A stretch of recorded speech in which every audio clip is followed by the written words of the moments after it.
You're listening to the Mind Over Murder podcast.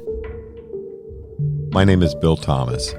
I'm a writer, consulting producer, and now podcaster. I am now trying to use my experience as the brother of a murder victim to help other victims of violent crime. I'm working on a book on the unsolved Colonial Parkway Murders, and I'm the co-administrator of the Colonial Parkway Murders Facebook group together with Kristin Dilley. My name is Kristin Dilley. I'm a writer, a researcher, a teacher, and a victims advocate, as well as the social media manager and co-administrator for the Colonial Parkway Murders Facebook page with my partner in crime, Bill Thomas.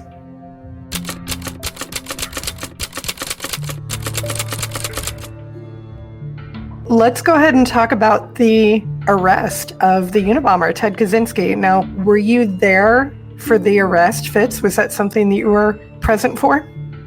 I was supposed to be there, and we were going to have our tactical teams, our hostage rescue team. They do this stuff, 24/7. They're practicing it, so it made sense for them to do it. Although we were still putting together the actual plan of how we wanted to do it. And if you remember, I keep referring to these younger people, but in the early '90s, we had both Waco and Ruby Ridge incidents, in which long stories in and of themselves, but there were standoffs.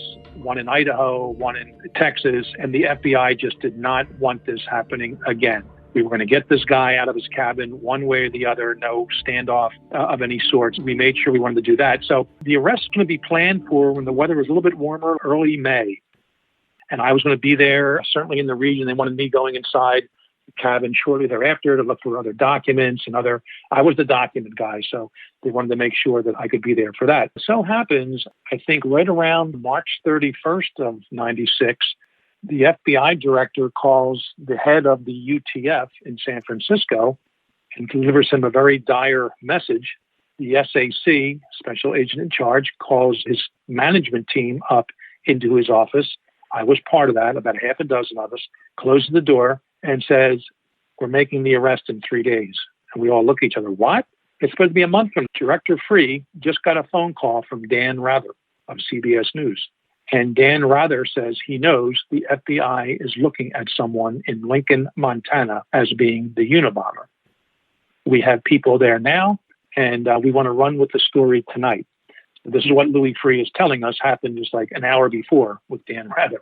And boss, we can't do that. We don't have everything lined up yet. We're just getting the search warrant prepared. We need, he's there. Here's the deal I worked out with CBS News. They're giving us 3 days and they're running with the story one way or the other.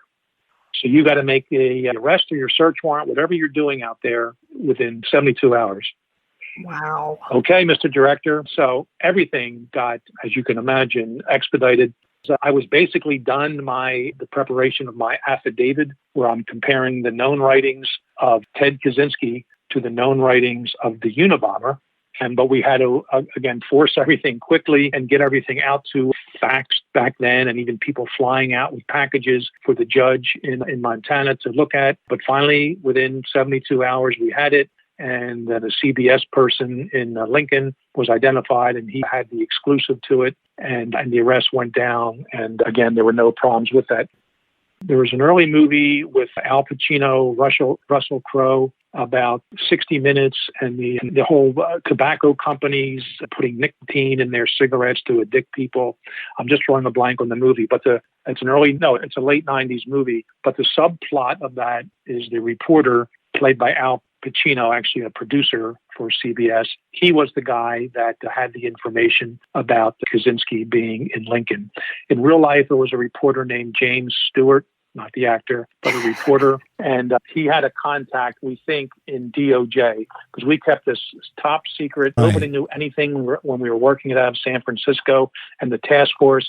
We had to turn it over to some lawyers at the DOJ. And it seems like within days of that happening, one of these people called up their friend, James Stewart, gave him that information. He went to Lincoln. He starts looking around. And that's when Louis Free got the call from the director. What's kind of shocking, though, is, okay, so you have this leak from the DOJ, which is obviously very problematic. But then CBS actually has the nerve to say, we're going public with a story. Now, at this point, the Unabomber has killed numerous people, been technology and other folks for 17 years. He's a multiple bomber, multiple murderer, and if 60 Minutes runs with this story, this completely blows up, no puns intended, everything that this team has been working on for 17 years. Doesn't it seem like it takes a lot of nerve to basically paint Director Free into a corner and say, we're going with this story whether you've made an arrest or not?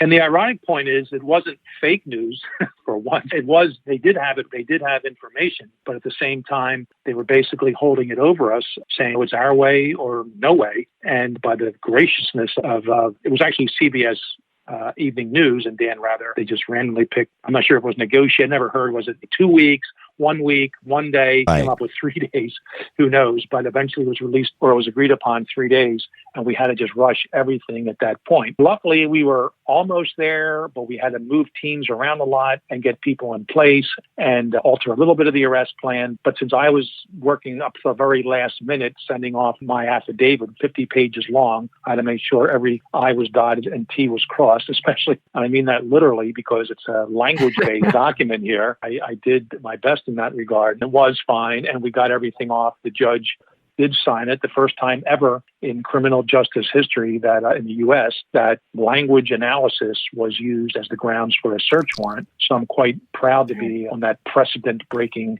or setting case, I should say, and it all worked. It was incredibly innovative, Fitz, and I know you are often very modest about your role in this thing, but it was amazing to use language in the way that you did to identify a killer who had been terrifying people for nearly 2 decades. It's pretty amazing work. I appreciate that. And yeah, the language was, and people have asked me, and maybe I don't want to get ahead of you here, but if he never wrote his manifesto or his letters, would you have ever caught him? And I honestly got to say, I don't think so. Because the devices had no evidence at all on them in terms of traceable evidence, I should say, or forensic evidence, no fingerprints, no DNA, nothing that could be readily identified from any one source. Maybe in subsequent bombings, he would have made a mistake and included something there, but also his letters and his article, no fingerprints, no indented writing, nothing that we could find. In fact, we even determined he planted false evidence. There was a blonde hair found under one of the stamps of one of the letters that he sent to the New York Times or someone, and he knew the FBI would be looking at that. And we found out later that, in fact, during one of his bus rides from Montana to California, in some public restroom, he finds a blonde hair on the floor. He saves it. And when he's eventually putting his many stamps on his package, he purposely includes the hair underneath just to throw people off. And that's when I realized that he was smart enough to plant false evidence. And one of his letters to a Yale professor, he wrote for the return address, 9th and Pennsylvania Avenue, Washington, D.C., Northwest. And of course, we all knew that's the address of FBI headquarters. So this is Unabomber humor. Yeah, he's this guy is trying to put out there. He's poking you in the eye. We knew that was done in a joking form. But the hair under the stamp, that could have been something taken very serious. And even if he was arrested, does my hair match? His lawyers would argue, does the hair match? And it wouldn't. But we also had a document he wrote that he, in fact, placed the fake hair or the fake clue under the stamps just to throw off the FBI. By the way, the movie you were thinking of was called The Insider from 1999. Yes, thank you. And that's the one where Al Pacino plays a producer for 60 Minutes regarding a tobacco exec appearing on the 60 Minutes. Yeah, and that's the program. main story, but there is a subplot line about the whole Unabomber case, so it's interesting. So I know that you haven't had a chance to talk to Kaczynski, and I know that you would like to. What are some of the things that you would like to ask him if you were able to actually get in there and talk to him? Yeah, I tried in 2007 to visit him in prison. He actually agreed to it. But when I got about an hour away, this is in Florence, Colorado, I got a call from his handler in prison who said, Mr. Kaczynski changed his mind because he's busy today. And of course, in the busy as you can be in prison. Florence, Colorado, he's in solitary in his cell 23 hours a day, 7 days a week. But here he's busy. So He thought he was sticking it to Fitz, the guy he knows that was all over his arrest for his language, because all the court documents had my name in it. He probably thought he was screwing with me. I made a whole trip to Colorado just to see him, and an hour out, he cancels it. What he never knew is I was already at the Air Force Academy, doing a series of lectures there for their people, and I was already in the general area, so it wasn't that big of a deal. And then in 2016, once I got involved with the Unbomber series, they said, hey, it'll be fun to have you, the real Fitz, reach out for the real Ted and maybe write him a letter and see if he'll communicate, see if he'll meet you. Because it didn't work out in 2007. I said, oh, it's 9 years or so later. I guess I can try. So I did write him a letter. I did it by hand, of course, because he's anti-technology. And I sent him some paper and a returned self-addressed stamped envelope to save him any money. I said, hey, here's who I am. You know who I am. I'm the profiler involved in the case. I reviewed your documents. I'd like to come out and talk to you. We're doing a mini-series. I want to get it right. I want to portray your story. I never felt he's truly, I'm always careful how I word this, but I have no doubt the Unabomber, Ted Kaczykinsi, has some mental health issues. But I don't think he's a paranoid schizophrenic that he was painted in some of the diagnoses that the defense had done for him at the time of his trial. He was certainly found capable of standing trial. I have no doubt he has some personality disorder type issues, including paranoia. But so I told him that in his document. And because I always knew he was very particular and very stringent on not being seen as a nut job. He didn't want to plead to any kind of insanity or anything like that when he was going to be sentenced. And he didn't. So I thought by me coming on board, writing this letter and saying, let's try it again. And I gave him a P.O. box to write back to. Didn't want to give him my actual address just in case. So he never responded. So that's life. And I tried twice to talk to Kaczynski or interview him somehow. If he wants to go for a third time, he'll have to write me the letter. What would you like to ask him? Yeah, that was your original question, Kristin. Sorry. It's okay. I would just start out very slow. I still don't think he likes to even admit being the Unabomber. So I may not even get into the actual bombs at all or the construction of them. But I just want to have some behavioral indicators about his youth, his childhood, how he handled adversity back in the day, what was his life like growing up with David and his parents, and then his university level. That's, to me, it's not too hard with a serial offender, a violent serial offender, to track down their crimes and find out either from witnesses or perhaps a living victim or two what they did there. But it's what brought them to that point. And that's the behavioralist in me. I want to learn as much about that type of person, those type of people that I can to better identify them in the future. I'm retired now. I'm not doing this full time, but I still take very serious these types of violent criminals when they occur, including this past week in Nova Scotia. I'd love to know more about this guy and what his issue was, why 16 people were killed, including a Canadian Mountie. And I just have this natural curiosity. I don't need crime scene photos or graphic descriptions of bodies. Other people have expertise in that area. But as a behavioralist, as a profiler, and yes, as a forensic linguist, I want to know as much about this person and their background, their youth, things that they may have written as I can to help me better understand them. And if asked in the future, and I still am, what kind of person will do this? What should we be looking for? If it's an unknown offender at some point. So I really wouldn't have sat down and said, so tell me how you constructed each individual device. We have that literature from his cabin. He taught us how to do that. I know the answers to many of those questions. I'd want to just have him either tell me for the first time or reiterate from some of the documents of his that I read, just what more he could tell us about his personality and his background and his motivations for doing what he did. I'd certainly be aware of the fact that he may be glossing over some things or sugarcoating some other factors.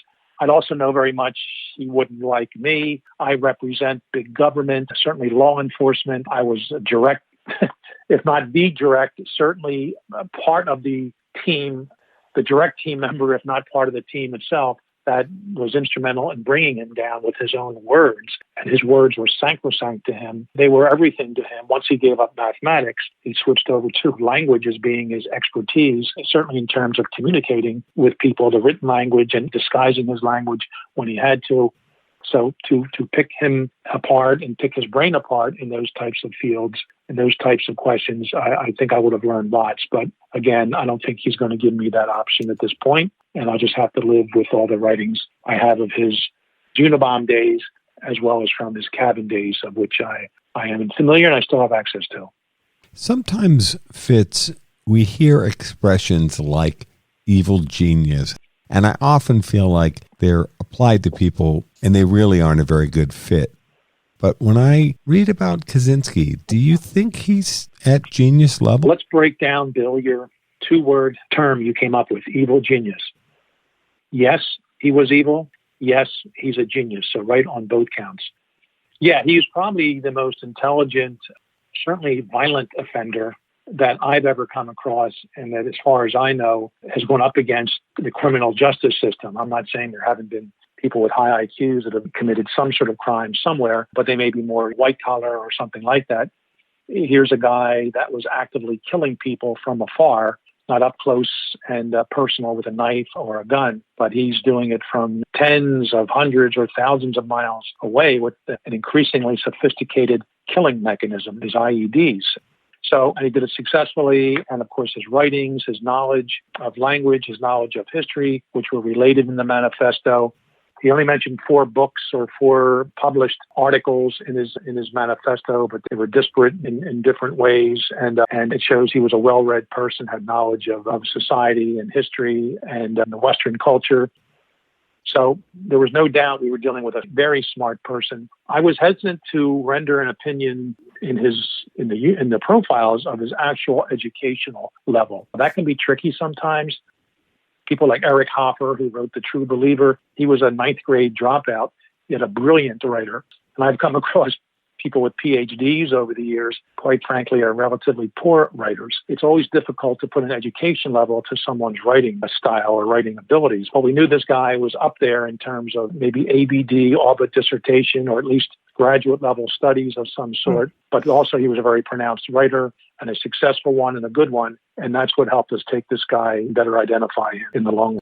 Is it fair to say, we touched on this a few minutes ago, that had the FBI not made the decision to convince 2 major newspapers to put out the manifesto and make it public, that this guy might not have been caught, certainly at that time? You come upon part 2 of the question I'm normally asked. So how the question is usually asked is, if the brother or the sister-in-law didn't come forth, would you have then still be able to identify the Unabomber? And my answer to that is, yes, I think so. And that is because I already had a plan in works, and I discussed it with at least people back in the profiling unit, what I was going to propose to the Unabomber task force. And that is, we had all these writings, we had the manifesto. We were going to put a team together across, it would be part of the UTF, but there'd be agents or analysts in different cities around the country, in which they would go into the archives of various newspapers and other magazines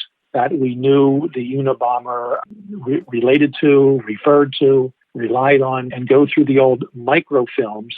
Okay, young people, here we go. The definition. To explain what that is. The old newspapers and magazines, there was no online version of them. There was no digital version of them up until the late 90s, if not even later. But they would have, I guess essentially they would take black and white pictures of every page of their document, newspaper, whatever, and they wouldn't actually develop pictures, but they'd have them on these rolls called, I guess, microfilm. And they'd have them maybe, there'd be a month roll or a roll for every month of a newspaper, whatever. And you would sit down and you'd put that in a certain kind of machine, and you would crank by hand, a handle of some sort, and you would go through page 1, through page 2. There was no search mechanism, or at least not one readily accessible to that.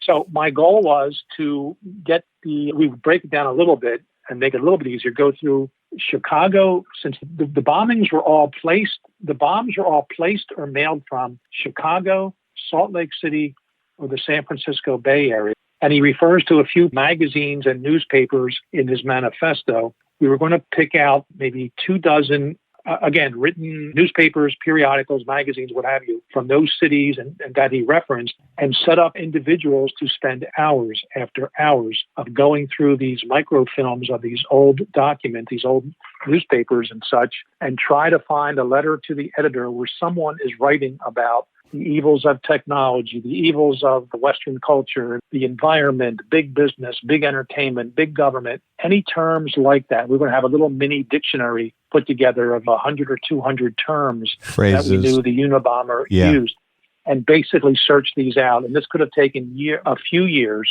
whether we were doing it part-time or full-time.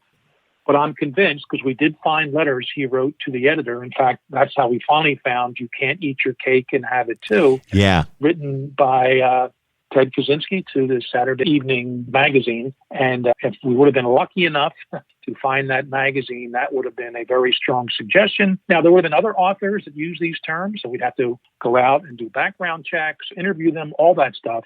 But I think eventually we came upon a guy named Ted Kaczykinsi living in a cabin in Montana. It's not the exact profile we had, but this guy looks interesting. Let's look some more into him. And I think it's very possible we could have had. But I'll go back to my original premise. And Bill, you gave me a different version of it. Either if A, the Unabomber never wrote anything, including his ideological letters toward the end, or B, if the FBI never insisted that we publish the manifesto, it's very likely this guy could still be out there sending bombs. You're listening to Mind Over Murder. We'll be right back after this word from our sponsors.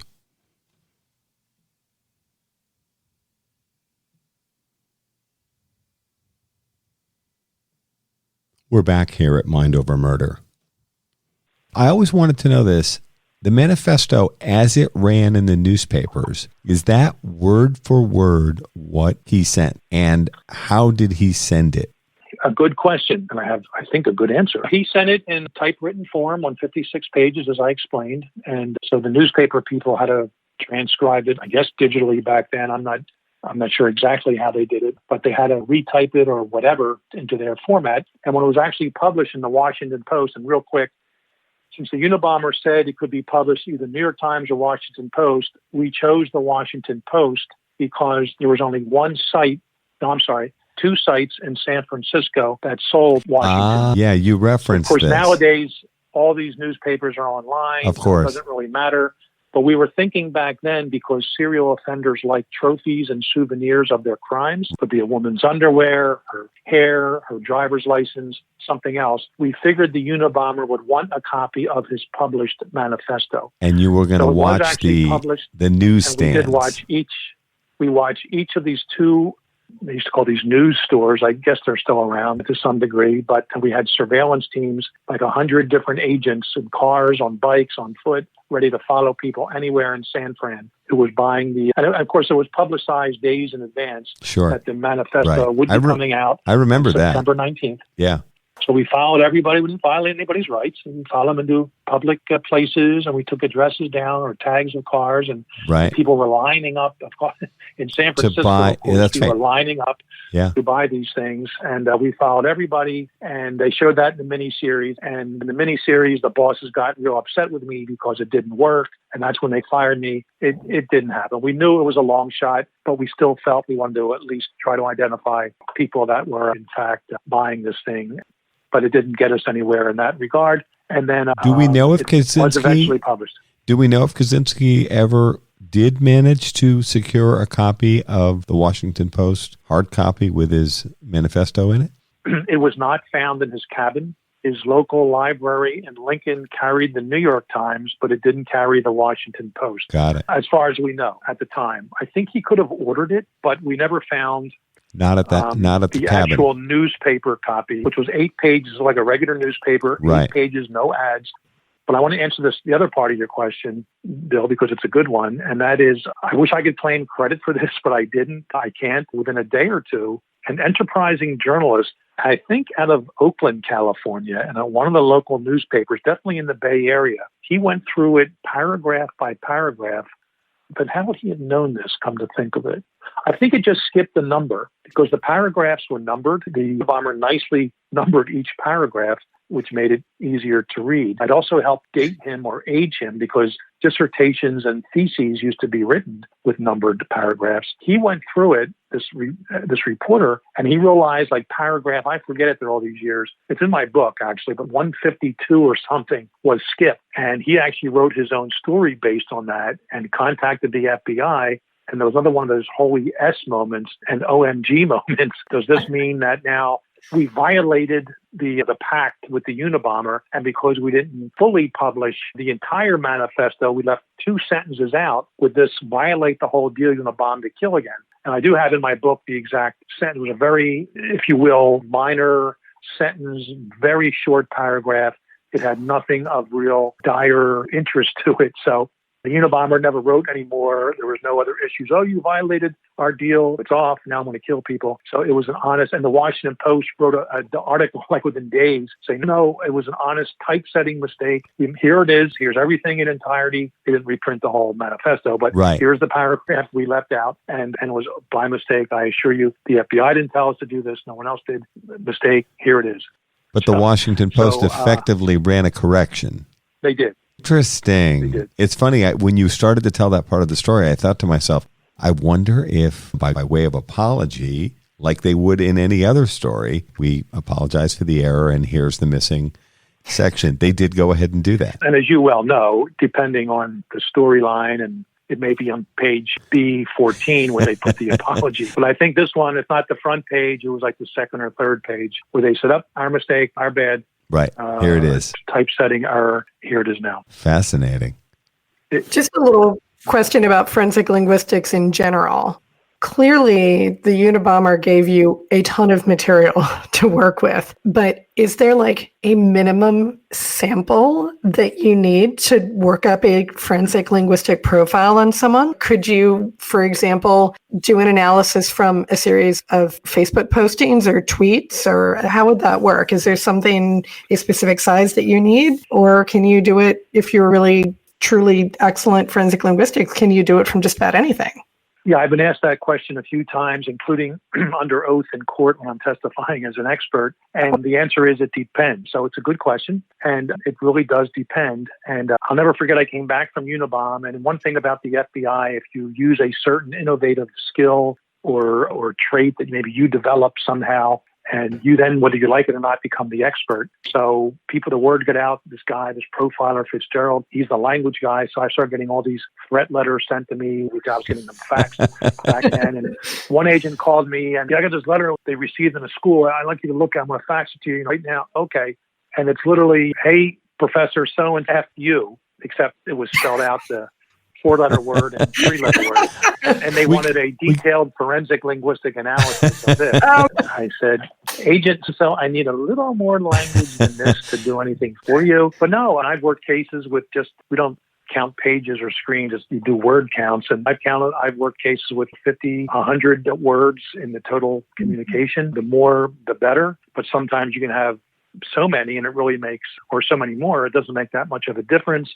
There was I went up in one case and some defense linguist expert, he wasn't a forensic linguist, he somehow had some formula that so many word count has to be factored in or it's not viable, but it really has to do with the idiosyncratic nature, I should say, of the findings within the communication.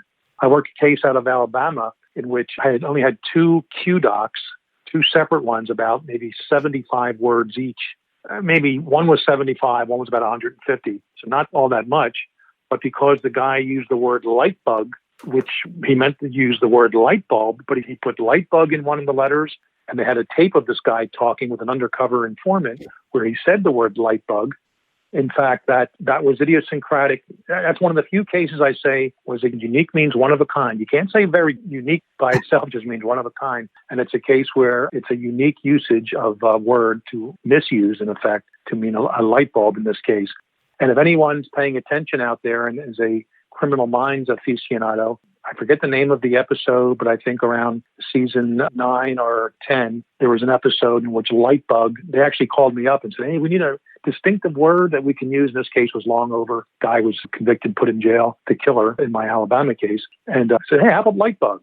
And they borrowed from that, meaning light bulb. Everybody can go search their favorite Criminal Mind episodes with Alex Blake as the forensic linguist. It was great, that scene.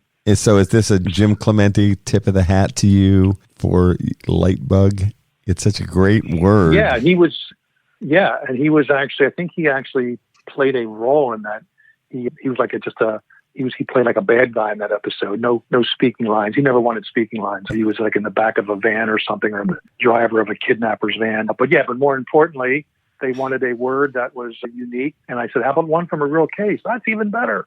So again, it just depends. Size does matter in forensic linguistic analysis, but as it were, it can be a smaller size, but very distinctive. And we'll just leave it at that.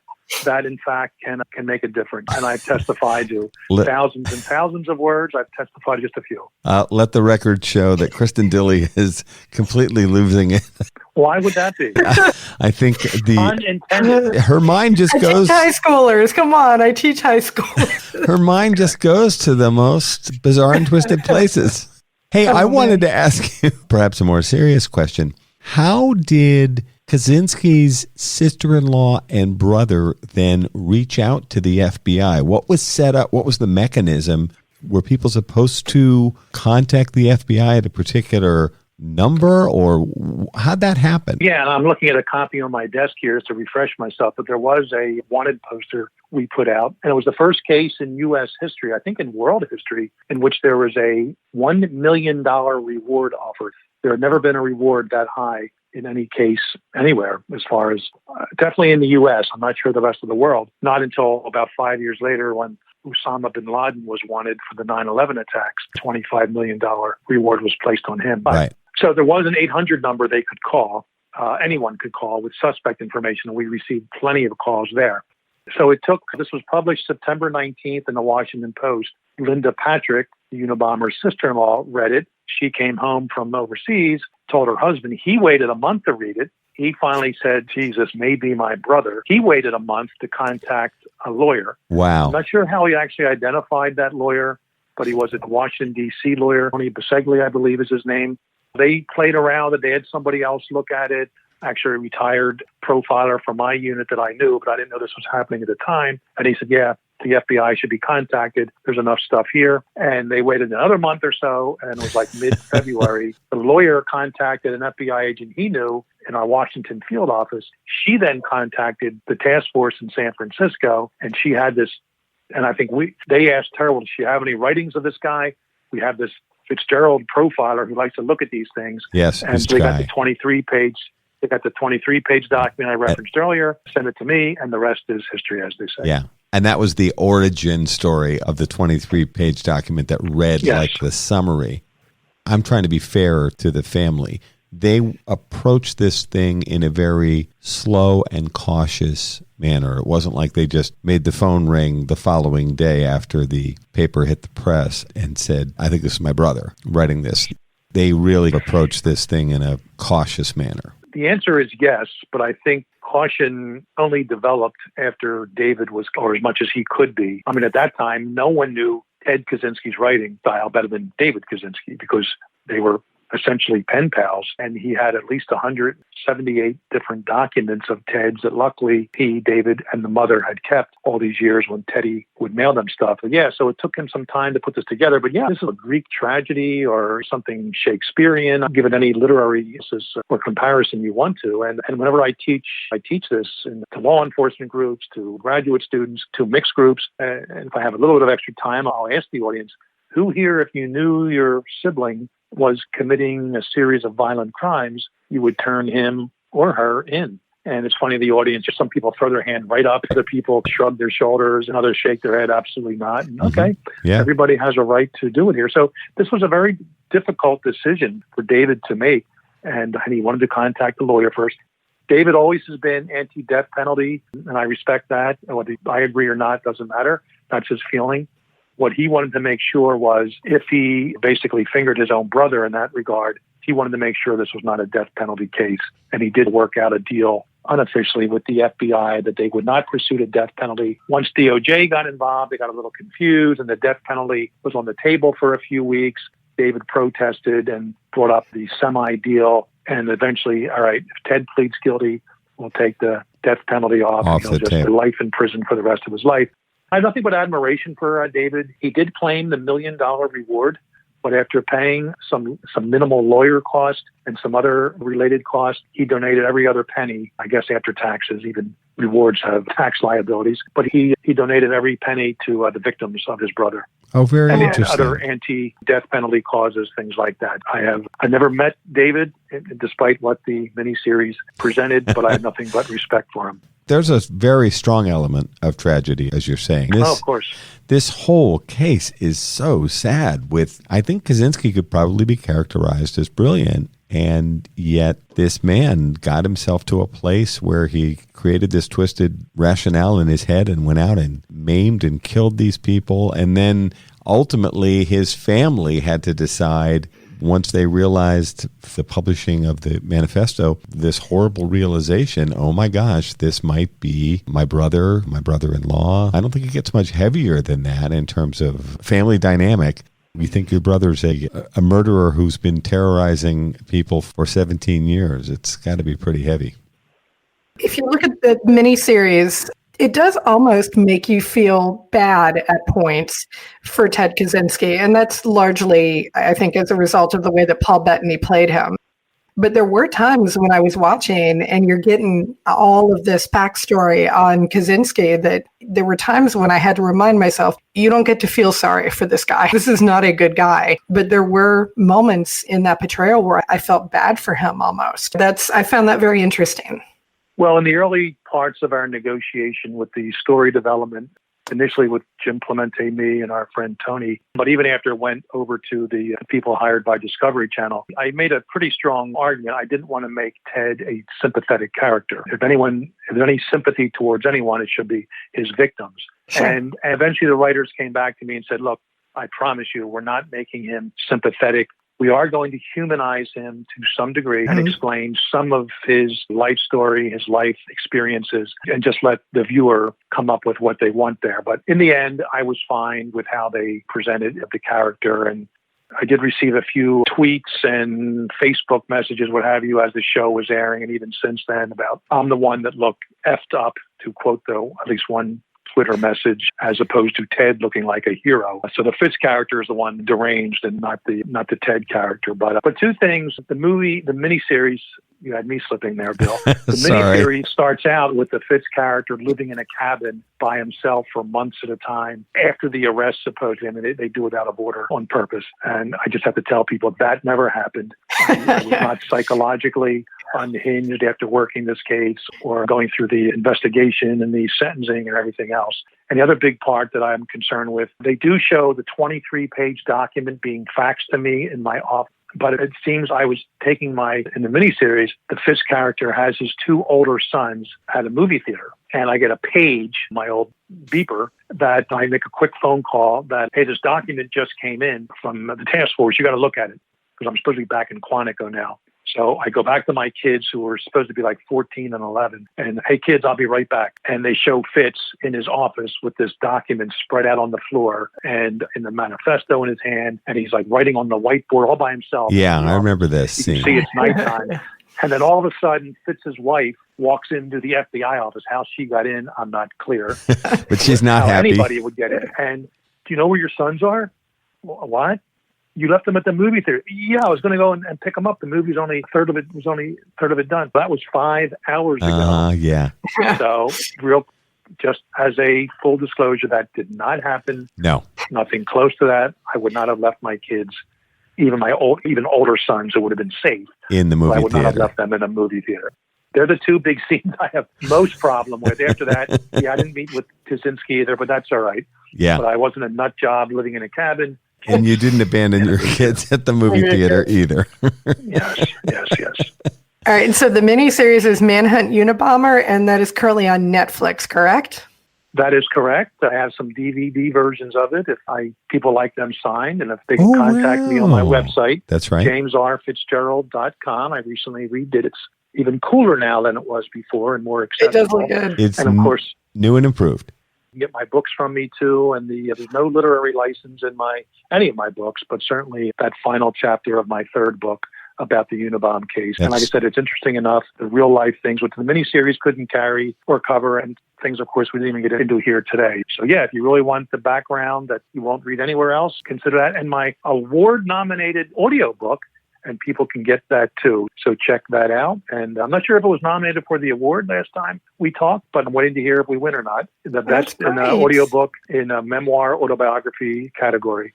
1 of 5 books, so let's see how that happens. And the book but is... being nominated is great. And your book is Journey to the Center of the Mind, volumes 1, 2, and 3, and available everywhere books are sold. That's right. And I think, Fitz, we're going to think of you as colorful but not deranged. How's that? Is that fair? I can live it as a compliment. Once again, we cannot thank you enough. This has been such a great conversation. And we learned all sorts of stuff about you and how the FBI works and about a fascinating case, the Unabomber case, with an outstanding result. It was. And the FBI has taken some criticism in recent years. I think, quite frankly, some of it deserved at the very top. But I think it's the FBI, it's men and women, agents, analysts, 99.9%. This is what the FBI is all about, working cases like this, or international terrorism, mass killers, serial killers, spree killers, whatever, other types of cases. This is what it's all about. This is what we're good at doing, and we're very good at doing. And I think the Unabomber case is emblematic of that, and the men and women who, most of us are, if not all retired, mostly retired by now, who work Unabomber. The newer folks are out there plying their trade every day and doing a great job. Thank you so much, Fitz, for joining us and for filling us in on this really fascinating case. We hope we can have you back another time. Sounds good, folks, and Bill and Kristin. And I'll see you guys again on Mind Over Murder. Thank you so much, Fitz. Thanks, Fitz. Take care.